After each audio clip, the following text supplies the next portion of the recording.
ಎಲ್ಲರಿಗೂ ಕರ್ತನಾದ ಯೇಸು ಕ್ರಿಸ್ತನ ಹೆಸರಿನಲ್ಲಿ ಈ ಒಂದು ಸಂಜೆ ಶುಭ ವಂದನೆಗಳು. ಪ್ರೀತಿಯ ದೇವರ ಮಕ್ಕಳೇ, ಒಂದು ಬೈಬಲಿಂದ ವಿಶೇಷವಾದಂಥ ಸಂಗತಿಯನ್ನು ನೋಡಿಕೊಳ್ಳೋಣ. ಅದೇನು ಅಂದರೆ, ಪಂಚಕಾಂಡಗಳನ್ನು ಬರೆದಂಥದ್ದು ಮೋಶೆಯೋ ಎಂಬುದಾಗಿ. ಮತ್ತೆ ಹೇಳ್ತಾ ಇದ್ದೀನಿ, ಪಂಚಕಾಂಡಗಳನ್ನು ಬರೆದಂಥದ್ದು ಮೋಶೆಯೋ ಎಂಬುದಾಗಿ. ಯಾಕೆ ಅಂತಂದರೆ, ಆದಿಕಾಂಡ, ವಿಮೋಚನಕಾಂಡ, ಯಾಜಕಕಾಂಡ, ಅರಣ್ಯಕಾಂಡ, ಧರ್ಮೋಪದೇಶ ಕಾಂಡ, ಈ 5 ಪುಸ್ತಕಗಳನ್ನು ಬರೆದಂಥದ್ದು ಮೋಶೆ ಎಂಬುದಾಗಿ ಹಲವಾರು ಭಾವಿಸುವಂಥ ಕಾರಣ. ಆದರೆ ಬೈಬಲಲ್ಲಿ ಕೆಲವೊಂದು ಮಾತುಗಳು ಅನುಮಾನವನ್ನು ಹುಟ್ಟಿಸುವಂಥ ರೀತಿಯಲ್ಲಿ ಇರುವಂಥ ಕಾರಣ ನಾವು ಈ ಒಂದು ಅಂಶವನ್ನು ಆಲೋಚನೆ ಮಾಡಬೇಕು. ನಿಜವಾಗ್ಲೂ ನಾವೆಲ್ಲರೂ ಅಂದುಕೊಂಡಂಥ ರೀತಿಯಲ್ಲಿ ಮೋಶೆಯವರೇ ಬರೆದಿದ್ದಾರಾ, ಇಲ್ಲ ಬೈಬಲಲ್ಲಿ ಬರೆಯಲ್ಪಟ್ಟಂಥ ರೀತಿಯಲ್ಲಿ ಕೆಲವು ಮಾತುಗಳು ಮೋಶೆ ಬರೆದಿಲ್ಲ ಎನ್ನುವಂಥದ್ದಕ್ಕೆ ಅನುಮಾನ ಹುಟ್ಟಿಸುವಂಥ ರೀತಿಯಲ್ಲಿ ಇರುವಂಥ ಈ 2 ಮಾತುಗಳನ್ನು ಓದಿಕೊಂಡು ಈ ಒಂದು ಪಾಠ ಭಾಗದಲ್ಲಿ ಮುಂದೆ ಸಾಗಿ ಹೋಗೋಣ. ವಿಮೋಚನಕಾಂಡ 18ನೇ ಅಧ್ಯಾಯ 27ನೇ ವಚನವನ್ನು ಗಮನಿಸಿ. ವಿಮೋಚನಕಾಂಡ 18ನೇ ಅಧ್ಯಾಯ 27ನೇ ವಚನ. ತರುವಾಯ ಮೋಶೆ ತನ್ನ ಮಾವನಿಗೆ ಅಪ್ಪಣೆ ಕೊಡಲಾಗಿ. ಗಮನಿಸಿ, ಇಲ್ಲಿ ಏನಿದೆಯೋ, ಈಗಿರಲಾಗಿ ಮೋಶೆ ತನ್ನ ಮಾವನಿಗೆ ಅಪ್ಪಣೆ ಕೊಡಲಾಗಿ. ಇಲ್ಲಿ ಮೋಶೆಯೇ ಬರೆಯುತ್ತಿರುವಂಥದ್ದಾಗಿದ್ದಿದ್ರೆ ನಾನು ನನ್ನ ಮಾವನಿಗೆ ಅಪ್ಪಣೆಯನ್ನು ಕೊಟ್ಟೆ ಎಂಬುದಾಗಿ ಬರೆಯಬೇಕಾಗಿತ್ತು. ಆದರೆ ಇಲ್ಲಿ ಯಾರೋ 3ನೇ ವ್ಯಕ್ತಿ ಬರೆಯುವಂಥ ರೀತಿಯಲ್ಲಿ ಕಾಣ್ತಾ ಇದೆ. ಮೋಶೆ ತನ್ನ ಮಾವನನ್ನು ಕಳಿಸುವಂಥ ಕಾರ್ಯವನ್ನು, ಮೋಶೆಯ ಮಾವನು ಹೋಗುವಂಥ ಕಾರ್ಯವನ್ನು, ಇದನ್ನೆಲ್ಲ ನೋಡಿದಂಥ 3ನೇ ವ್ಯಕ್ತಿ ಬರೆಯುವಂಥ ರೀತಿಯಲ್ಲಿ ಈ ಮಾತಿನಲ್ಲಿ ಕಾಣುತ್ತೆ ಹೊರತು ಸ್ವತಃ ಮೋಶೆ ಬರೆದಂಥ ರೀತಿಯಲ್ಲಿ ಕಾಣ್ತಾ ಇಲ್ಲ. ಯಾಕೆಂದರೆ ಒಂದು ವೇಳೆ ಮೋಶೆ ಬರೆದಿರುವಂಥದ್ದಾಗಿದ್ದರೆ ನಾನು ನನ್ನ ಮಾವನನ್ನು ಕಳಿಸ್ತೆ ಎಂಬುದಾಗಿ ಆತನು ಬರೀಬೇಕಾಗಿತ್ತು. ಆದರೆ ಆ ರೀತಿಯಾಗಿ ಇಲ್ಲಿ ಕಾಣಲ್ಲ. ಅಷ್ಟು ಮಾತ್ರವಲ್ಲದೇನೆ ಧರ್ಮೋಪದೇಶ ಕಾಂಡ 34ನೇ ಅಧ್ಯಾಯ 5ನೇ ವಚನದಿಂದ, ಯೆಹೋವನ ಮಾತಿನಂತೆ ಆತನ ಸೇವಕನಾದಂಥ ಮೋಶೆ ಅಲ್ಲೇ ಮೋವಾಬ್ಯರ ದೇಶದಲ್ಲಿ ದೇಹ ಬಿಟ್ಟನು. ಅಂದ್ರೆ ಮೋಶೆ ಯೆಹೋವನ ಮಾತಿಗನುಸಾರವಾಗಿ, ದೇವರ ಮಾತಿಗನುಸಾರವಾಗಿ ಆತನು ಮರಣವನ್ನು ಹೊಂದಿದನು. ಅಂದ್ರೆ ದೇಹವನ್ನು ಬಿಟ್ಟಿದ್ದಾನೆ ಅಂತ ಅಂದ್ರೆ ಆತನ ಆತ್ಮ ಶರೀರವನ್ನು ಬಿಟ್ಟೋಗಿದೆ. ಅಂದ್ರೆ ನಾವೇನು ಭೌತಿಕವಾದಾಗಿ ನಾವು ಸಾವು ಎಂಬುದಾಗಿ ಹೇಳ್ತೀವೋ ಅದು ನಡೆದಿದೆ ಅಲ್ಲಿ ಮೋಶೆಗೆ. ಮುಂದೆ ಮೋವಾಬ್ಯರ ದೇಶದಲ್ಲಿ ಬೆತ್ಪೆಗೋರಿಗೆ ಎದುರಾಗಿರುವ ಕಣಿವೆಯಲ್ಲಿ ಯೆಹೋವನು ಅವನ ದೇಹವನ್ನು ಸಮಾಧಿ ಮಾಡಿದನು. ಮೋಶೆಯ ದೇಹವನ್ನ ದೇವರೇ ಸಮಾಧಿಯನ್ನ ಮಾಡಿದ್ದಾರೆ.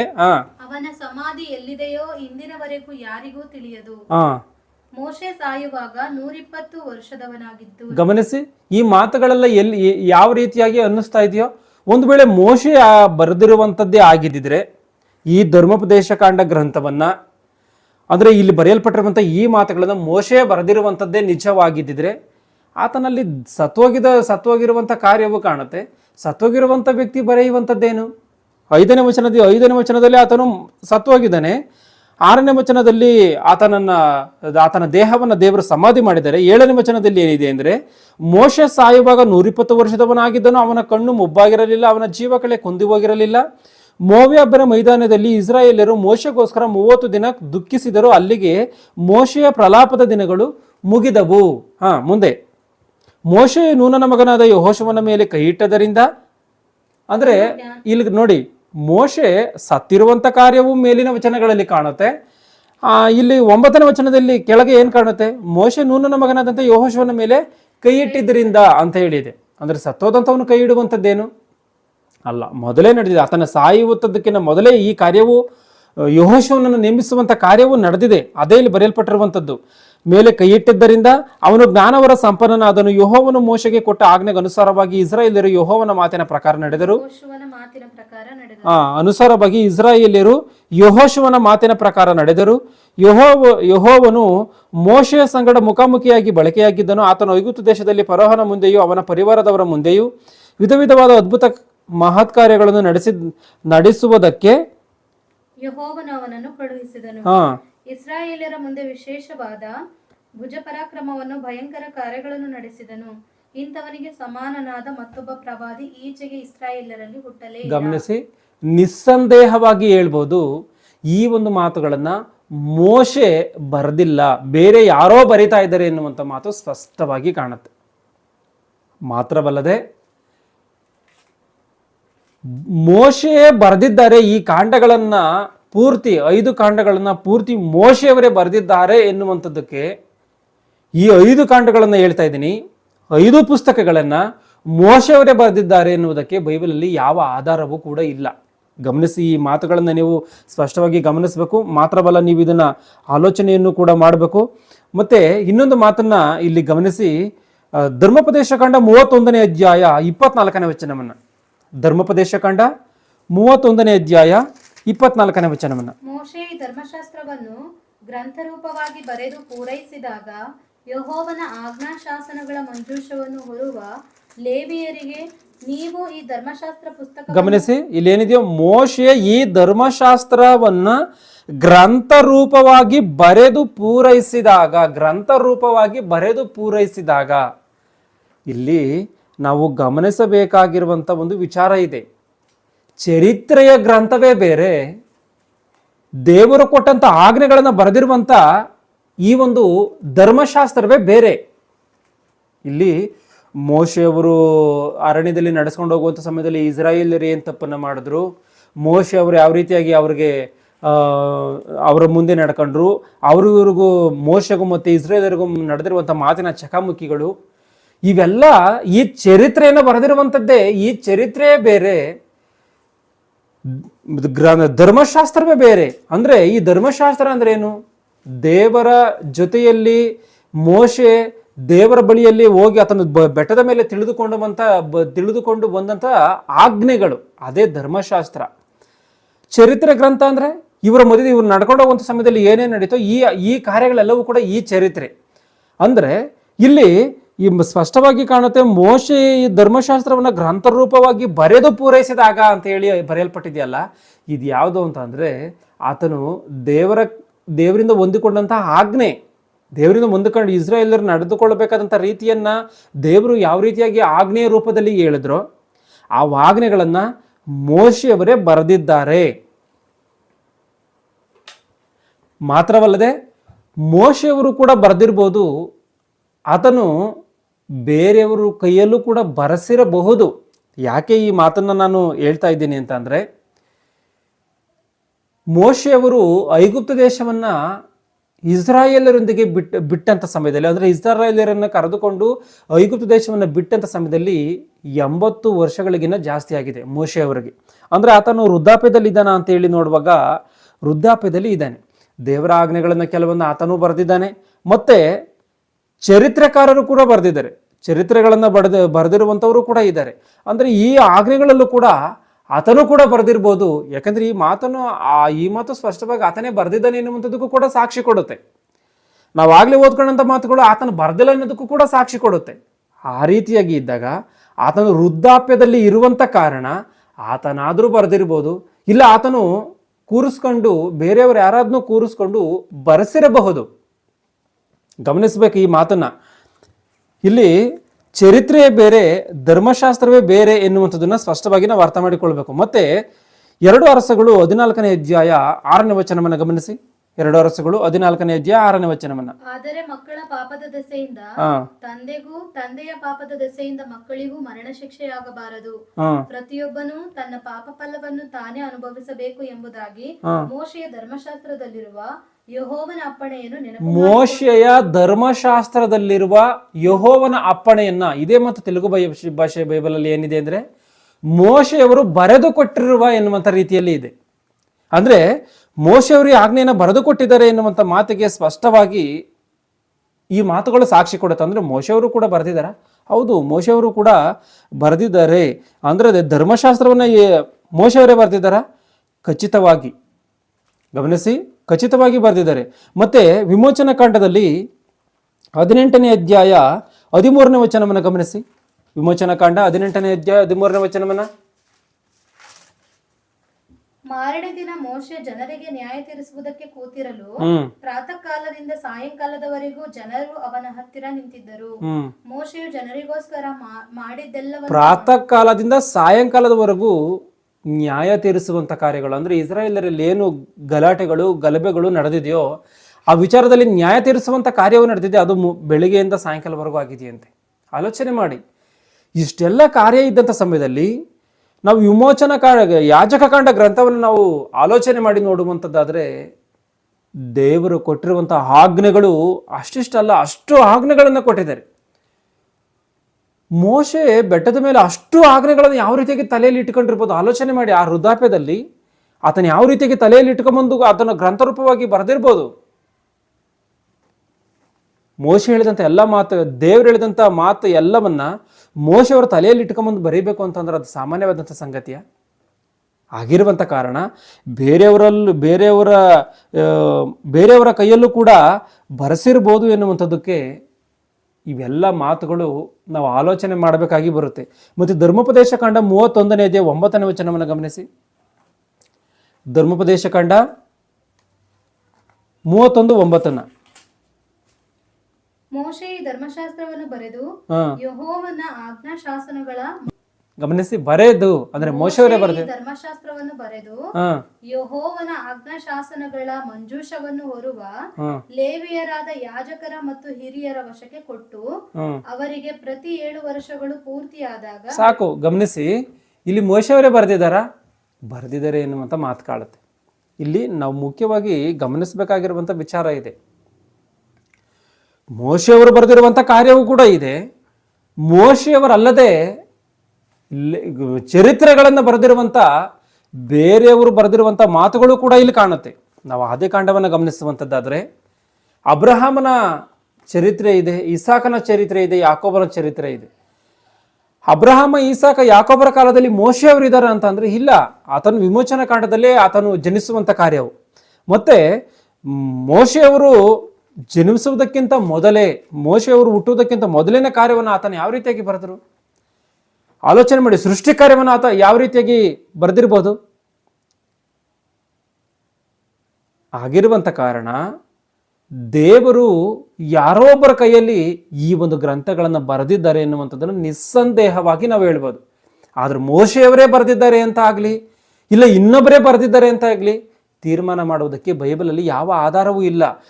ಆಜ್ಞೆಗಳನ್ನು ಬರೆದಿರುವಂಥದ್ದು ಮೋಶೆ ಎನ್ನುವಂಥದ್ದಕ್ಕೆ ಸ್ಪಷ್ಟವಾಗಿ ಆಧಾರಗಳಿದೆ. ಆದರೆ ಇವೆಲ್ಲ ಮಾತುಗಳನ್ನು ಬರೆದಿದ್ದಾರೆ ಮೋಶೆ ಅಂತ ಹೇಳುವುದಕ್ಕೆ ಸಾಧ್ಯ ಇಲ್ಲ. ಯಾಕಂದ್ರೆ ಮೋಶೆಯವರು ಮರಣವನ್ನು ಹೊಂದಿದ್ದಾರೆ, ಅನಂತರ ಯೆಹೋಶುವನ ಮೇಲೆ ಕೈ ಇಟ್ಟಿದ್ದರಿಂದ ಆತನು ಜ್ಞಾನವರ ಸಂಪನ್ನನಾದನು ಮತ್ತು ಇಸ್ರಾಯೇಲನ್ನು ನಡೆಸ್ಕೊಂಡು ಹೋದ. ಈ ಮಾತುಗಳನ್ನೆಲ್ಲ ಯಾರು ಬರೀತಾವ್ರೆ? ಆಲೋಚನೆ ಮಾಡಿ ಯಾವ ರೀತಿಯಾಗಿ ಇದೆಯೋ ಎನ್ನುವಂಥದ್ದನ್ನ. ಮತ್ತೆ ವಿಮೋಚನಾ ಕಾಂಡ 18ನೇ ಅಧ್ಯಾಯ 27ನೇ ವಚನದಲ್ಲಿ ಏನಿದೆ ಮತ್ತೆ ಗಮನಿಸಿ. ವಿಮೋಚನಾ ಕಾಂಡ 18ನೇ ಅಧ್ಯಾಯ 27ನೇ ವಚನವನ್ನ ತನ್ನ ಮಾವನಿಗೆ, ಇಲ್ಲಿ ಏನಿದೆ ನೋಡಿ, ತನ್ನೆ ಮಾವನಿಗೆ ಅಂದ್ರೆ ಆತನ ಅಂತ ಹೇಳಿ ವರ್ಣಿಸುವಂಥದ್ದು ಕಾಣುತ್ತೆ. ಆತನ ಅಂದ್ರೆ ಮೋಶೆಯ ಅಂದ್ರೆ ಇದು ಯಾರು ಬರ್ತಿರುವಂಥದ್ದು? ಯಾರೋ ಮೂರನೇ ವ್ಯಕ್ತಿ ಅಂದ್ರೆ ದೇವರು ಯಾರ್ದೋ ಕೈಯಿಂದ ಈ ಮಾತುಗಳನ್ನು ಬರೆಸಿದ್ದಾನ? ಖಂಡಿತವಾಗ್ಲೂ ಬರೆಸಿದ್ದಾನೆ ಎನ್ನುವಂಥದ್ದು ಸ್ಪಷ್ಟವಾಗಿ ಕಾಣುತ್ತೆ. ಇಲ್ಲಿ ಆ ಒಂದು ಕಾರ್ಯವನ್ನ ಕಣ್ಣಿನಿಂದ ನೋಡಿರುವಂಥವ್ರು ಆಗಿರ್ಬೋದು, ಆ ಒಂದು ಕಾರ್ಯವನ್ನು ಅಲ್ಲಿ ಇದ್ದು ಅನುಭವಿಸಿರುವಂಥವ್ರು ಆಗಿರ್ಬೋದು. ಈ ಮಾತುಗಳನ್ನು ಬರೆದಿರುವಂಥದ್ದಂತೂ ಕೂಡ ಸತ್ಯ. ಆದರೆ ಇಲ್ಲಿ ಮೋಶೆಯವರು ಬರೆದಿರುವಂಥದ್ದಿದೆ, ಬೇರೆಯವರು ಬರೆದಿರುವಂಥದ್ದಿದೆ ಎನ್ನುವಂಥದ್ದನ್ನು ಗಮನಿಸಬೇಕು. ಬೇರೆಯವರು ಬರೆದಿರುವಂಥದ್ದಿದೆಯಾ ಅಂತೇಳಿ ನೀವು ಅಂದ್ಕೋಬಹುದು. ಯೆರೆಮೀಯನ ಗ್ರಂಥದಲ್ಲಿ ಯೆರೆಮೀಯ ಪ್ರವಾದಿ ಇದ್ದಾನೆ. ಆತನು ಲೇಖಕನಾದಂಥ ಬಾರೂಕನ ಕೈಯಲ್ಲಿ ದೇವರ ಮಾತುಗಳನ್ನು ಬರೆಸುತ್ತಾನೆ, ಗ್ರಂಥವನ್ನು ಬರೆಸ್ತಾನೆ.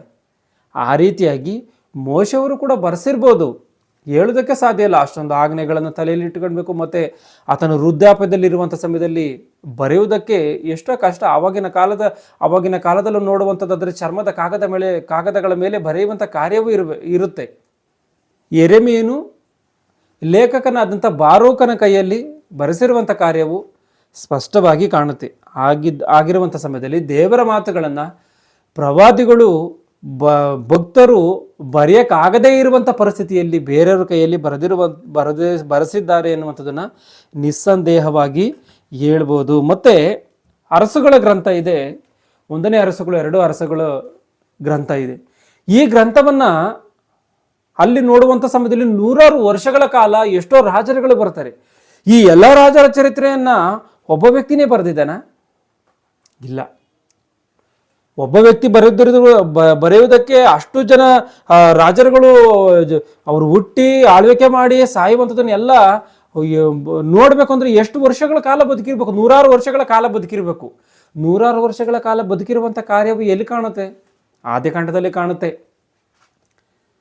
ಆ ಒಂದು ಪಿತೃಗಳೇನಿದ್ರು ಆದಾಮನು, ಅನಂತರ ಮೆತುಶೆಲಹ, ಇವರ ಕಾಲದಲ್ಲಿ ಕಾಣುತ್ತೆ. ಆದಿಕಾಂಡ 6ನೇ ಅಧ್ಯಾಯದಲ್ಲಿ ದೇವರು ಆಯುಷ್ಕಾಲವನ್ನು ತಗ್ಗಿಸಿರುವಂಥ ಕಾರ್ಯವು ಕಾಣುತ್ತೆ. ಆಗಿರುವಂಥ ಸಮಯದಲ್ಲಿ ಇವೆಲ್ಲ ರಾಜರ ಗ್ರಂಥದಲ್ಲಿ ಇರುವಂಥ ಈ ಎಲ್ಲ ರಾಜರ ಚರಿತ್ರೆಯನ್ನ ಒಬ್ಬ ವ್ಯಕ್ತಿಯೇ ಬರೆದಿರೋದಕ್ಕೆ ಸಾಧ್ಯ ಇಲ್ಲವೇ ಇಲ್ಲ. ಯಾರೋ ವ್ಯಕ್ತಿಗಳು ಕೈಯಿಂದ ದೇವರು ಆಯಾ ಕಾಲಕ್ಕೆ ತಕ್ಕಂತೆ ಬರೆಸಿಕೊಂಡು ಹೋಗಿದ್ದಾನೆ ಎನ್ನುವಂಥದ್ದನ್ನು ನಾವು ಸ್ಪಷ್ಟವಾಗಿ ಕಾಣಬೇಕು. ಯಾಕೆಂದರೆ ಇಸ್ರಾಯೇಲರಲ್ಲಿ ಎಷ್ಟೋ ಜನ ರಾಜರುಗಳು ಬರ್ತಾರೆ, ಯೂದರಲ್ಲಿ ಎಷ್ಟೋ ಜನ ರಾಜರುಗಳು ಬರ್ತಾರೆ. ಎಷ್ಟೋ 100 ವರ್ಷಗಳ ಚರಿತ್ರೆ ಅದು. ಗಮನಿಸಿ, ಈ 100 ಚರಿತ್ರೆಗಳನ್ನು 100 ವರ್ಷಗಳ ಚರಿತ್ರೆಯನ್ನು ಬರೀಬೇಕು ಅಂತಂದರೆ ದೇವರು ಒಬ್ಬನಿಂದಲೇ ಸಾಧ್ಯ ಹೊರತು ಬೇರೆ ಯಾರಿಂದಲೂ ಕೂಡ ಮನುಷ್ಯರಿಂದ ಸಾಧ್ಯ ಇಲ್ಲ ಎನ್ನುವಂಥದ್ದನ್ನು ನಾವು ಸ್ಪಷ್ಟವಾಗಿ ಅರ್ಥ ಮಾಡಿಕೊಳ್ಬೇಕು. ದೇವರು ಈ ಕಾರ್ಯಗಳನ್ನೆಲ್ಲವನ್ನು ಏನಕ್ಕೋಸ್ಕರ ಬರೆಸಿದ್ದಾನೆ? ಇಂದಿನ ಕಾಲದ ಚರಿತ್ರೆಯನ್ನು ದೇವರು ಏನಕ್ಕೋಸ್ಕರ ಬರೆಸ್ತಾನೆ? ಆಲೋಚನೆ ಮಾಡಿ. 1 ಕೊರಿಂಥಿ 10ನೇ ಅಧ್ಯಾಯ 11ನೇ ವಚನವನ್ನು ಗಮನಿಸಿ. 1 ಕೊರಿಂಥಿ 10ನೇ ಅಧ್ಯಾಯ 11ನೇ ವಚನವನ್ನು. ಅವರಿಗೆ ಸಂಭವಿಸಿದ ಈ ಸಂಗತಿಗಳು ನಿದರ್ಶನ ರೂಪವಾಗಿವೆ. ಅಂದ್ರೆ ಇಸ್ರಾಯೇಲರಿಗಾಗಿರ್ಬೋದು, ಪಿತೃಗಳಿಗಾಗಿರ್ಬೋದು, ಹಳೆ ಒಡಂಬಡಿಕೆಯಲ್ಲಿ ನಡೆದಂತಹ ಒಂದು ಹಳೆ ಕಾಲದಲ್ಲಿ ನಡೆದಂತಹ ಎಲ್ಲ ಘಟನೆಗಳು ನಿದರ್ಶನ ರೂಪವಾಗಿ ಇರಬೇಕು. ಅಂದ್ರೆ ಮನುಷ್ಯನು ಇವತ್ತು ಏನ್ ಮಾಡ್ಬೇಕು? ಅದನ್ನ ನೋಡಿ ಓದಿ ಬುದ್ಧಿಯನ್ನು ತಂದುಕೊಂಡು ದೇವ್ರಿಗೆ ವಿರೋಧವಾಗಿ ಪಾಪ ಮಾಡದಂತ ರೀತಿಯಲ್ಲಿ ಬದುಕಬೇಕು. ಅದಕ್ಕೋಸ್ಕರವೇ ದೇವರು ಬರೆಸಿಕೊಟ್ಟಿದ್ದಾನೆ. ಮುಂದೆ ಮತ್ತು ಯುಗಾಂತ್ಯಕ್ಕೆ ಬಂದಿರುವವರಾದ ನಮಗೆ ಬುದ್ಧಿವಾದಗಳಾಗಿವೆ. ಅಂದ್ರೆ ದೇವರು ಇವೆಲ್ಲವನ್ನ ಬರೆಸಿಕೊಟ್ಟಿರುವಂಥದ್ದು ನಮ್ಮ ಬುದ್ಧಿಗೋಸ್ಕರನ. ನಾವು ಉದಾಹರಣೆಯಾಗಿ ನಾವು ನೋಡುವಂಥದ್ದಾದ್ರೆ ಅಂಬೇಡ್ಕರ್ ಅವರು ರಾಜ್ಯಾಂಗವನ್ನು ಬರೆದ್ರು ಎಂಬುದಾಗಿ ಹೇಳ್ತೀವಿ. ಈ ರಾಜ್ಯಾಂಗವನ್ನು ಅಂಬೇಡ್ಕರ್ ಅವರೊಬ್ಬರೇ ಬರೆದಿದ್ದಾರ? ಇಲ್ಲ, ಅವರ ಕಮಿಟಿ ಇತ್ತು. ಕಮಿಟಿಗೆ ಅಧ್ಯಕ್ಷರು ಇವರೆಲ್ಲರೂ ಒಟ್ಟಾಗಿ ಸೇರಿ ಈ ಒಂದು ರಾಜ್ಯಾಂಗವನ್ನು ರಚನೆ ಮಾಡಿದ್ದಾರೆ. ಈಗ ನಾವೇನಂತ ಹೇಳ್ತೀವಿ? ರಾಜ್ಯಾಂಗವನ್ನು ರೆಡಿ ಮಾಡಿದ್ದು, ರಾಜ್ಯಾಂಗವನ್ನು ಬರೆದಂಥದ್ದು ಅಂಬೇಡ್ಕರ್ ಅವರೇ ಎಂಬುದಾಗಿ ಹೇಳ್ತೀವಿ. ಆ ರೀತಿಯಾಗಿ ಮೋಶೆಯವರ ಒಂದು ವಿಷಯದಲ್ಲೂ ಕೂಡ ಬೇರೆ ಯಾರ್ಯಾರು ಚರಿತ್ರಕಾರರು ಕೂಡ ಬರೆದಿದ್ದಾರೆ, ಮೋಶೆಯವರು ಕೂಡ ಬರೆದಿದ್ದಾರೆ. ಆದರೆ ಮೋಶೆಯವರೇ ಬರೆದಿದ್ದು ಎಂಬುದಾಗಿ ಒಟ್ಟಾಗಿ ಹೇಳ್ತೀವಿ. ಆಯ್ತಾ? ಆದರೆ ಮೋಶೆಯವರೇ ಬರೆದಿರುವಂಥ ಎಲ್ಲ ಮಾತುಗಳನ್ನು ಮೋಶೆಯವರೇ ಬರೆದಿರುವಂಥದ್ದೇ ಸತ್ಯವಾಗಿರುವಂಥದ್ದಾದರೆ ಈ ಮಾತುಗಳನ್ನು ಆತನ ಆ ರೀತಿಯಾಗಿ ಬರೆಯುವಂಥ ಅವಶ್ಯಕತೆ ಇರಲಿಲ್ಲ. ಮೋಶೆ ತನ್ನ ಮಾವನನ್ನು ಕಳುಹಿಸಿಕೊಟ್ಟನು, ಆ ರೀತಿಯಾಗಿ ಬರೆಯುವಂಥ ಅವಶ್ಯಕತೆ ಇರಲಿಲ್ಲ. ಮೋಶೆ ಬರೆದಿರುವಂಥದ್ದಾದ್ರೆ ನಾನು ನನ್ನ ಮಾವನನ್ನು ಊರಿಗೆ ಕಳಿಸಿಕೊಟ್ಟೆ, ಈ ರೀತಿಯಾಗಿಯೇ ಬರಿಬೇಕಾಗಿತ್ತು. ಆಲೋಚನೆ ಮಾಡಿ ಈ ಮಾತುಗಳನ್ನು ಸ್ಪಷ್ಟವಾಗಿ ನಾವು ಅರ್ಥ ಮಾಡಿಕೊಳ್ಬೇಕು. ಇವತ್ತು ಈ ಒಂದು ರಾಜ್ಯಾಂಗದಲ್ಲಿ ನಮಗೇನು ಹಕ್ಕಿದೆ ಎನ್ನುವಂಥದ್ದನ್ನೇ ನಾವು ಆಲೋಚನೆ ಮಾಡಬೇಕೇ ಹೊರತು ಇದನ್ನು ಬರೆದಿರುವಂಥದ್ದು ಯಾರು, ಇಲ್ಲ ಬರೆಯೋದಕ್ಕೆ ಕಾರಣ ಏನು, ಇವುಗಳನ್ನೆಲ್ಲವನ್ನ ತಿಳ್ಕೊಳ್ಳೋದ್ರಿಂದ ನಮಗೆ ಬರುವಂಥ ಲಾಭವು ಅಂಥ ಮಟ್ಟಿಗೆ ಏನೂ ಇರಲ್ಲ. ನಾವು ಅದನ್ನು ಯಾವ ರೀತಿಯಾಗಿ ನಮ್ಗೆ ಹಕ್ಕುಗಳಿದೆ ಎನ್ನುವಂಥದ್ದನ್ನು ತಿಳಿದುಕೊಂಡ್ರೆ ನಮಗೆ ಲಾಭ ಇದೆ. ನಾವೇನೇನು ಮಾಡಬೇಕು ಎನ್ನುವಂಥ ರೀತಿಯಲ್ಲಿ, ನಾವು ಯಾವ ರೀತಿಯಾಗಿ ಬದುಕಬೇಕು ಎನ್ನುವಂಥ ರೀತಿಯಲ್ಲಿ ತಿಳುವಳಿಕೆ ಬರುತ್ತೆ. ಆ ರೀತಿಯಾಗೇನೆ ಈ ಮಾತುಗಳನ್ನು ಯಾರಾದರೂ ಬರೆದಿರಲಿ, ಅದು ಅನಾವಶ್ಯಕ. ದೇವರು ಬರೆಸಿದ್ದಾನೆ ಎನ್ನುವಂಥದ್ದು ಮಾತ್ರ ಸತ್ಯವಾದಂಥ ಸಂಗತಿ. ದಾನಿಯೇಲನ ಗ್ರಂಥ 9ನೇ ಅಧ್ಯಾಯ 13ನೇ ವಚನವನ್ನು ಗಮನಿಸಿ. ದಾನಿಯೇಲನ ಗ್ರಂಥ 9ನೇ ಅಧ್ಯಾಯ 13ನೇ ವಚನವನ್ನು. ಮೋಶೆಯ ಧರ್ಮಶಾಸ್ತ್ರದಲ್ಲಿ ಈ ಮಾತು ಏನ್ ಕಾಣುತ್ತೆ ಅಂದ್ರೆ ಮೋಶೆಯ ಧರ್ಮಶಾಸ್ತ್ರದಲ್ಲಿ, ಅಂದ್ರೆ ಈ ಎಲ್ಲ ಪುಸ್ತಕಗಳಿಗೆ ಮೋಶೆಯ ಧರ್ಮಶಾಸ್ತ್ರ ಅಂತಾನೆ ಹೆಸರು. ಗಮನಿಸಿ, ಮೋಶೆಯ ಧರ್ಮಶಾಸ್ತ್ರದಲ್ಲಿ ಎನ್ನುವಂಥ ರೀತಿಯಲ್ಲಿ ಕಾಣುತ್ತೆ. ಯೋಹಾನ ಸುವಾರ್ತೆ 1ನೇ ಅಧ್ಯಾಯ 17ನೇ ವಚನವನ್ನು ಗಮನಿಸಿ. ಯೋಹಾನ ಸುವಾರ್ತೆ 1ನೇ ಅಧ್ಯಾಯ 17ನೇ ವಚನವನ್ನು. ಧರ್ಮಶಾಸ್ತ್ರವು ಮೋಶೆಯ ಮುಖಾಂತರ ಕೊಡಲ್ಪಟ್ಟಿತು. ಧರ್ಮಶಾಸ್ತ್ರ ಮೋಶೆಯ ಮುಖಾಂತರ ಕೊಡಲ್ಪಟ್ಟಿತು. ಧರ್ಮಶಾಸ್ತ್ರ ಎನ್ನುವಂಥದ್ದು, ಆಜ್ಞೆಗಳು ಎನ್ನುವಂಥದ್ದು ಏನಿದೆಯೋ ದೇವರು ಮೋಶೆಯ ಮುಖಾಂತರವಾಗಿ ಕೊಟ್ಟಿದ್ದಾನೆ ಎನ್ನುವಂಥದ್ದನ್ನು ಸ್ಪಷ್ಟವಾಗಿ ಅರ್ಥ ಮಾಡಿಕೊಳ್ಳಬೇಕು. ವಿಮೋಚನಕಾಂಡ 11ನೇ ಅಧ್ಯಾಯ 3ನೇ ವಚನ. ವಿಮೋಚನಕಾಂಡ 11ನೇ ಅಧ್ಯಾಯ 3ನೇ ವಚನವನ್ನು. ಯೆಹೋವನು ಇಸ್ರಾಯೇಲ್ಯರ ಮೇಲೆ ಐಗುಪ್ತ್ಯರಲ್ಲಿ ದಯೆಯನ್ನು ಹುಟ್ಟಿಸಿದನು. ಇದಲ್ಲದೆ ಐಗುಪ್ತ ದೇಶದಲ್ಲಿ ಫರೋಹನ ಪ್ರಜಾ ಪರಿವಾರದವರು ಆ ಮೋಶೆಯನ್ನು ಮಹಾಪುರುಷನೆಂದು ತಿಳಿದುಕೊಂಡರು. ಗಮನಿಸಿ, ಈ ಮಾತು ತೆಲುಗು ಭಾಷೆಯಲ್ಲಿ ಏನು కాణుತ್ತೆ అంటే యెహోవా ప్రజల ఎడల ఐగుప్తీయులకు కటాక్షము కలుగజేసెను. అదిగాక ఐగుప్త దేశములలో మోషే అను మనుష్యుడు ఫరో సేవకుల ಮೋಶೆ ಎನ್ನುವಂಥ ಮನುಷ್ಯನು ಎನ್ನುವಂಥ ರೀತಿಯಲ್ಲಿ ಕಾಣುತ್ತೆ. ಅಂದರೆ ಮೋಶೆ ಎನ್ನುವಂಥ ಮನುಷ್ಯನು ಅಂತ ಹೇಳಿ ಮೋಶೆಯವರೇ ಬರ್ಕೊಂತಾಳೆ. ಮೋಶೆಯವರೇ ಬರ್ಕೊಳ್ಳೋದಕ್ಕೆ ಸಾಧ್ಯವಾ? ಅಂದರೆ ಬೇರೆ ಯಾರೋ ಬರೀತಾ ಇದ್ದಾರೆ ಎನ್ನುವಂಥದ್ದು ಸ್ಪಷ್ಟವಾಗಿ ಕಾಣುತ್ತೆ. ಆದರೆ ನಮಗೆ ಬೈಬಲಲ್ಲಿ ಮೋಶೆಯ ಧರ್ಮಶಾಸ್ತ್ರದಲ್ಲಿ ಆದಿಕಾಂಡ ಎನ್ನುವಂಥ ಪ್ರಥಮ ಭಾಗವು, ಎರಡನೇ ಭಾಗವು, ಮೂರನೇ ಭಾಗವು ಎನ್ನುವಂಥ ರೀತಿಯಲ್ಲಿ ಕಾಣುತ್ತೆ. ಇಡೀ 5 ಪುಸ್ತಕಗಳಿಗೆ ಮೋಶೆ ಧರ್ಮಶಾಸ್ತ್ರ ಅಂತೇಳಿ ಹೆಸರು ಅಷ್ಟೇ ಹೊರತು ಮೋಶೆಯವರೇ ಕಂಪಲ್ಸರಿಯಾಗಿ ಬರೆದಿದ್ದಾರೆ ಎನ್ನುವಂಥದ್ದಕ್ಕೆ ಯಾವ ಆಧಾರವೂ ಬೈಬಲಲ್ಲಿ ಇಲ್ಲ. ಈ ಮಾತನ್ನು ಗಮನಿಸಬೇಕು. ಧರ್ಮೋಪದೇಶ ಕಂಡ 34ನೇ ಅಧ್ಯಾಯ 11ನೇ ವಚನವನ್ನು ಗಮನಿಸಿ. ಧರ್ಮೋಪದೇಶ ಕಂಡ 34:11. ಆದರೂ ಐಗುಪ್ತ ದೇಶದಲ್ಲಿ ಫರೋಹನ ಮುಂದೆಯೂ ಅವನ ಪ್ರಜಾ ಪರಿವಾರದವರ ಮುಂದೆಯೂ ವಿಧ ವಿಧವಾದ ಅದ್ಭುತ ಮಹತ್ ಕಾರ್ಯಗಳನ್ನು ನಡೆಸುವುದಕ್ಕೆ ಯೆಹೋವನು ಅವನನ್ನು ಕಳುಹಿಸಿದನು. ಯೆಹೋವನು ಅವನನ್ನ ಕಳುಹಿಸಿದನು. ಇಲ್ಲಿ ಗಮನಿಸಿ ಏನಿದೆಯೋ, ಯೆಹೋವನು ಅವನನ್ನ ಕಳುಹಿಸಿದನು. ಇಲ್ಲೂ ಕೂಡ ಏನು ಕಾಣುತ್ತೆ? ಆ ಮೋಶೆಯನ್ನು ಮಹಾಪುರುಷನೆಂದು ತಿಳಿದುಕೊಂಡರು. ಮೂರನೇ ವ್ಯಕ್ತಿ ಬರೆಯುವಂಥ ರೀತಿಯಲ್ಲಿ ಸ್ಪಷ್ಟವಾಗಿ ಕಾಣುತ್ತೆ. ನಾವು ಹೊಸ ಒಡಂಬಡಿಕೆಯಲ್ಲಿ ನೋಡುವಂಥದ್ದಾದರೆ ಪೌಲನು ಬರೆದಿರುವಂಥ ಪತ್ರಿಕೆಗಳಿದೆ. ಆತನೇ ಬರೀತಾ ಇದ್ದಾನೆ ಎನ್ನುವಂಥದ್ದಕ್ಕೆ ಸಾಕ್ಷಿಗಳಿದೆ, ಆಧಾರಗಳಿದೆ. ಪೇತ್ರನ ವಿಷಯದಲ್ಲಾಗಿರ್ಬೋದು, ಹೊಸ ಒಡಂಬಡಿಕೆಯಲ್ಲಿ ಕೆಲವೊಂದು ಭಕ್ತರ ವಿಷಯದಲ್ಲಿ ಆಧಾರಗಳು ಕಾಣುತ್ತೆ. ಆದರೆ ಈ 5 ಪುಸ್ತಕಗಳಲ್ಲಿ ಮೋಶೆಯವರು ಒಬ್ಬರೇ ಬರೆದಿದ್ದಾರೆ ಎನ್ನುವಂಥದ್ದಕ್ಕೆ ಆಧಾರಗಳು ಕಾಣಲ್ಲ. ಗಮನಿಸಿ. ಮಾತ್ರವಲ್ಲದೆ ಇಲ್ಲಿ ಇವತ್ತು ಜನ ಎಲ್ಲ ಅಂದ್ಕೊಂಡಿರುವಂಥದ್ದು ಏನು ಅಂದರೆ ಮೋಶೆಯವರೇ ಭವಿಷ್ಯತ್ತಿನ ವಿಷಯದಲ್ಲಿ ಬರೆದಿದ್ದಾರೆ, ಭವಿಷ್ಯತ್ ಕಾರ್ಯವನ್ನು ಮೋಶೆಯವರು ಬರೆದಿದ್ದಾರೆ, ಮೋಶೆಯವರು ಸಾಯುವಂಥ ಕಾರ್ಯವನ್ನು ಇದೆಲ್ಲವನ್ನ ಮೋಶೆಯವರೇ ಬರೆದಿದ್ದಾರೆ ಅಂತೇಳಿ ಆ ಯೂದ ಜನಾಂಗದವರು ಹೇಳ್ತಾರೆ ಎನ್ನುವಂಥ ರೀತಿಯಲ್ಲಿ ಮಾತನಾಡ್ತಾರೆ. ನಾವು ಯಾವತ್ತಿಗೂ ಕೂಡ ಬೈಬಲಲ್ಲಿ ಏನಿದೆಯೋ ಎನ್ನುವಂಥದ್ದನ್ನೇ ನಾವು ಆಲೋಚನೆ ಮಾಡಬೇಕೇ ಹೊರತು ಯೂದರು ಹೇಳಿದರೆ, ಇಸ್ರಾಯೇಲಿಯರು ಹೇಳಿದರೆ, ಆ ಪಾಸ್ಟರ್ ಹೇಳಿದರೆ, ಈ ರೆವರೆಂಡ್ ಹೇಳಿದರೆ ಎನ್ನುವಂಥದ್ದನ್ನು ಮಾತ್ರ ಯಾವುದೇ ಕಾರಣಕ್ಕೂ ಕೂಡ ತೆಗೆದುಕೊಳ್ಳೋದಕ್ಕೆ ಹೋಗಬಾರ್ದು. ಯಾಕೆ ಅಂತಂದರೆ ಬೈಬಲಲ್ಲಿ ಯೆಶಾಯ 34:16 ಏನು ಕಾಣುತ್ತೆ ಅಂದರೆ ಯೆಹೋವನ ಶಾಸ್ತ್ರದಲ್ಲಿ ಹುಡುಕಿ ಓದಿರಿ, ಇದರಲ್ಲಿ ಯಾವುದೂ ಇಲ್ಲದಿರೋದು ಎನ್ನುವಂಥ ರೀತಿಯಲ್ಲಿ ಕಾಣುತ್ತೆ. ಹಾಗಿರುವಂಥ ಕಾರಣ ದೇವರು ಮನುಷ್ಯನಿಗೆ ನಮಗೇನು ತಿಳಿಸ್ಬೇಕೋ ಎನ್ನುವಂಥ ರೀತಿಯಲ್ಲಿ ಆತನು ಅಂದುಕೊಂಡಿದ್ದಾನೆ, ಎಲ್ಲವನ್ನ ಆತನು ತಿಳಿಸಿಕೊಟ್ಟಿದ್ದಾನೆ. ಧರ್ಮೋಪದೇಶ ಕಂಡ 29:29 ಆ ಮಾತು ಕಾಣುತ್ತೆ. ಮರೆಯಾಗಿರುವಂಥವುಗಳು ಯೆಹೋವನವು ಪ್ರಕಟವಾಗಿರುವಂಥವು ನಮ್ಮ ಮತ್ತು ನಮ್ಮ ಸಂತತಿಯವರ ಪಾಲಿಗೆ ಸದಾಕಾಲ ಇರುವಂಥ ಕಾರಣ ನಾವು ಧರ್ಮಶಾಸ್ತ್ರವನ್ನು ಪಾಲಿಸುವಂಥ ಹಂಗಿನಲ್ಲಿ ಇದ್ದೀವಿ ಅಂತ. ದೇವರು ಯಾವುದನ್ನು ತಿಳಿಸ್ಬೇಕು ಅದನ್ನು ತಿಳಿಸಿದ್ದಾನೆ. ತಿಳಿಸಿಲ್ವಾ ಅದು ನಮಗೆ ಬೇಕಾಗಿರಲಿಲ್ಲ ಇರುವಂಥ ವಿಚಾರ ಆಗಿರುವಂಥ ಕಾರಣ ಯಾರಿದನ್ನು ಬರೆಸಿ ಕೊಟ್ಟಿದ್ದಾರೆ ಎನ್ನುವಂಥದ್ದೇ ನಮಗೆ ಬೇಕೇ ಹೊರತು ಯಾರು ಬರೆದು ಕೊಟ್ಟಿದ್ದಾರೋ, ಯಾರಿದರ ಮೇಲೆ ಅಕ್ಷರಗಳನ್ನು ಬರೆದಿದ್ದಾರೋ, ಅಕ್ಷರಗಳನ್ನು ಬರೆದಿರುವಂಥದ್ದು ಯಾರೋ ಎನ್ನುವಂಥ ರೀತಿಯಲ್ಲಿ ನಾವು ಆಲೋಚನೆ ಮಾಡುವಂಥದ್ದು ತಪ್ಪು. ಯಾಕೆ ಅಂತಂದರೆ ಯೂದರು ಹೇಳಿ, ಇನ್ನೊಬ್ರು ಹೇಳಿ, ಮತ್ತೊಬ್ಬರು ಹೇಳಿ, ಅದ್ಯಾವುದು ಕೂಡ ಲೆಕ್ಕ ಅಲ್ಲ. ಬೈಬಲ್ ಏನು ಹೇಳುತ್ತೋ ಅದೇ ಲೆಕ್ಕ. ಏನು ಯೂದರು ಹೇಳುವಂಥದ್ದು ಲೆಕ್ಕ ಅಲ್ವಾ? ಯೂದರೇ ಈ ಒಂದು ಪ್ರಪಂಚದಲ್ಲಿ ಹೊಸದಾಗಿ ಕಂಡುಹಿಡಿತಾರೆ, ಹೊಸದನ್ನು ಆವಿಷ್ಕಾರ ಮಾಡ್ತಾರೆ, ಜ್ಞಾನಿಗಳು ಎಂಬುದಾಗಿ. ಜ್ಞಾನಿಗಳು ಎನ್ನುವಂಥದ್ದು ಸತ್ಯ, ಬೈಬಲ್ ಆ ಮಾತುಗಳನ್ನು ಯಾವತ್ತೋ ಹೇಳಿದೆ. ಆದರೆ ಈ ಭೌತಿಕವಾಗಿ ಏನವರು ಜ್ಞಾನಿಗಳಾಗಿದ್ದಂಥ ಸಮಯದಲ್ಲಿ ಜ್ಞಾನಿಗಳಾದ ಮಾತ್ರಕ್ಕೆ ದೇವರ ವಿಚಾರದಲ್ಲೂ ಆತ್ಮಿಕವಾದಂಥ ವಿಷಯದಲ್ಲೂ ಕೂಡ ಜ್ಞಾನಿಗಳಾಗಿರ್ಬೇಕಲ್ವ? ಆದರೆ ಅವ್ರ ಜ್ಞಾನಿಗಳ ಇವತ್ತಿಗೂ ಕೂಡ ಕ್ರಿಸ್ತನನ್ನು ಬರ್ತಾನೆ ಅಂತೇಳಿ ಎದುರು ನೋಡ್ತಾ ಇರುವಂಥ ಜನರು ಅವರು.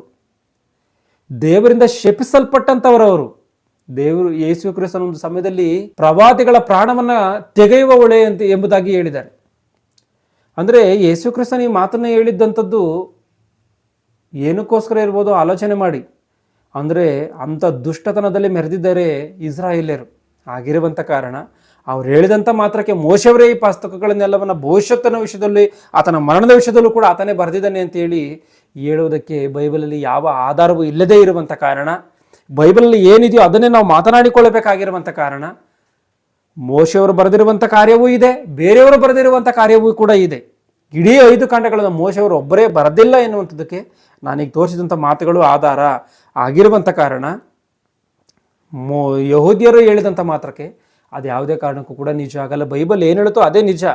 ಇವತ್ತೇನೋ ಎಲಾನ್ ಮಸ್ಕ್ ಎನ್ನುವಂಥವನು ಯೂದನಲ್ವ, ಆತನ ಪ್ರಪಂಚಕ್ಕೆ ಆತನ ಶ್ರೀಮಂತನಾಗ್ಬಿಟ್ಟಿದ್ದಾನೆ, ದೇವರು ಆತನನ್ನು ಆಶೀರ್ವದಿಸ್ಬಿಟ್ಟಿದ್ದಾರೆ, ಅವ್ರು ಹೇಳಿರುವಂಥದ್ದು ನಿಜ ಅಲ್ವಾ? ಅವರು ನಾವು ಈ ರೀತಿಯಾಗಿ ಆಲೋಚನೆ ಮಾಡುವಂಥದ್ದಾದ್ರೆ ನಮ್ಮಂಥ ಮೂಢರು ಇನ್ನೊಬ್ರು ಇಲ್ಲ. ಯಾಕೆಂತಂದರೆ ಎಲಾನ್ ಮಸ್ಕ್ಗೆ ಪ್ರಪಂಚಕ್ಕೆ ಶ್ರೀಮಂತನೇ ಆಗಿರ್ಬೋದು, ಆತನು ಯೂದನೇ ಆಗಿರ್ಬೋದು, ಶ್ರೀಮಂತನೇ ಆಗಿರ್ಬೋದು.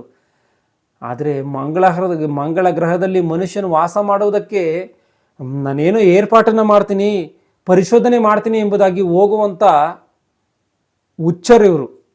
ಯಾಕೆಂತಂದರೆ ಸ್ಪಷ್ಟವಾಗಿ ದೇವರು ಭೂಮಿ ಮಾತ್ರವೇ ಮನುಷ್ಯನು ನಿವಾಸ ಮಾಡೋದಕ್ಕೆ ಯೋಗ್ಯವಾದಂಥ ಜಾಗ ಎಂಬುದಾಗಿ ಮೊದಲೇ ತೀರ್ಮಾನ ಮಾಡಿ ಬೈಬಲಲ್ಲಿ ಬರೆಸಿಕೊಟ್ಟಿದ್ರು ಕೂಡ ಈ ಒಂದು ಈ ಭೂಮಿ ಅನ್ನುವಂಥದ್ದು ಇಲ್ಲದಲೇ ಇದ್ರೆ ಆಕಾಶದಲ್ಲಿರುವಂಥ ಇಡೀ ವಿಶ್ವವೇ ಇರುವುದಿಲ್ಲ ಎನ್ನುವಂಥ ಸತ್ಯವನ್ನು ಬೈಬಲಲ್ಲಿ ದೇವರು ಬರೆಸಿ ಕೊಟ್ಟಿದ್ರು ಕೂಡ ಭೂಮಿ ಹೋದ್ರೆ ಆ ಗ್ರಹ ಇರ್ತತೆ, ಆ ಗ್ರಹದಲ್ಲಿ ವಾಸ ಮಾಡೋದಕ್ಕೆ ಏರ್ಪಾಟನ್ನು ಮಾಡ್ತೀನಿ ಅಂತೇಳಿ ಆಲೋಚನೆ ಮಾಡುವಂಥವನು ಹುಚ್ಚನಲ್ವಾ?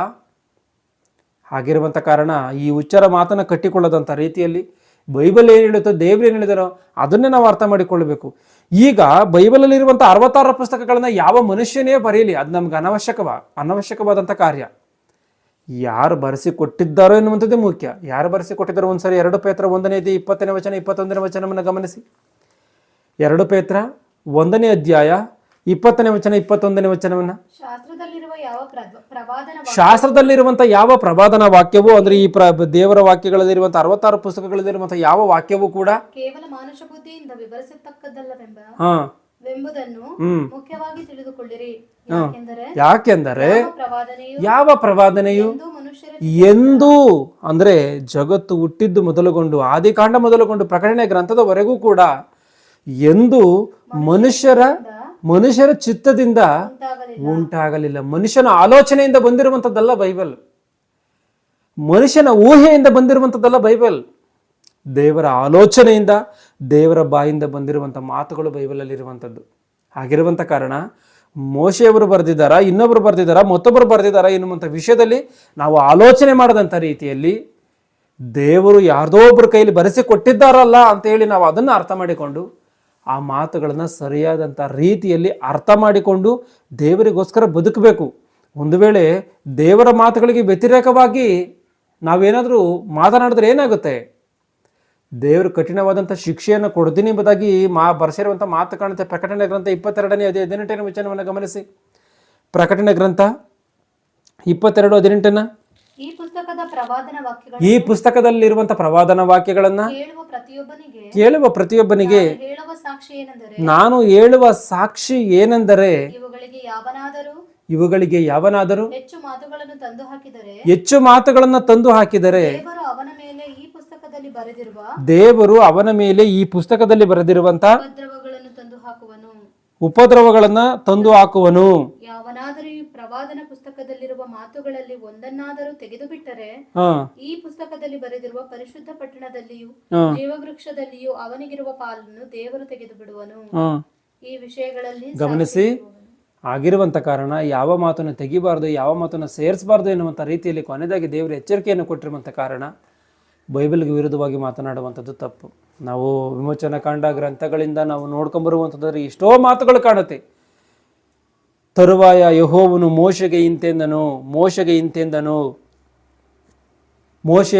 ಮೋಶೆಯವರು ಮಾಡಿದಂಥ ಕೆಲಸಗಳು ಇವೆಲ್ಲವನ್ನು ನೋಡುವಂಥದ್ರೆ ಯಾರೋ 3ನೇ ವ್ಯಕ್ತಿ ಬರೆಯುವಂಥ ರೀತಿಯಲ್ಲಿ ಕಾಣುತ್ತೆ. ಆಗಿರುವಂಥ ಕಾರಣ ನಮ್ಮ ಬೈಬಲ್ ನಮ್ಗೆ ಎಷ್ಟು ತಿಳಿಸಿದೆಯೋ ಅದು ಅಷ್ಟನ್ನು ಮಾತ್ರವೇ ನಾವು ಮಾತನಾಡಿಕೊಳ್ಬೇಕೇ ಹೊರತು ಹೆಚ್ಚಿನದಾಗಿ ಮಾತನಾಡಬಾರ್ದು. ಹಾಗಿರುವಂಥ ಕಾರಣ ಬೈಬಲಲ್ಲಿ ಈ 5 ಕಾಂಡಗಳನ್ನು ಬರೆದಿರುವಂಥದ್ದು ಮೋಶೆಯವರು ಕೂಡ ಬರೆದಿರ್ಬೋದು, ಬೇರೆಯವರು ಕೂಡ ಬರೆದಿರ್ಬೋದು, ಮೋಶೆಯವರು ಬೇರೆಯವರ ಕೈಯಲ್ಲೂ ಕೂಡ ಬರೆಸಿರ್ಬೋದು. ಅಷ್ಟನ್ನು ನಾವು ಅರ್ಥ ಮಾಡಿಕೊಳ್ಬೇಕು. ಎಲ್ಲರಿಗೂ ವಂದನೆಗಳು.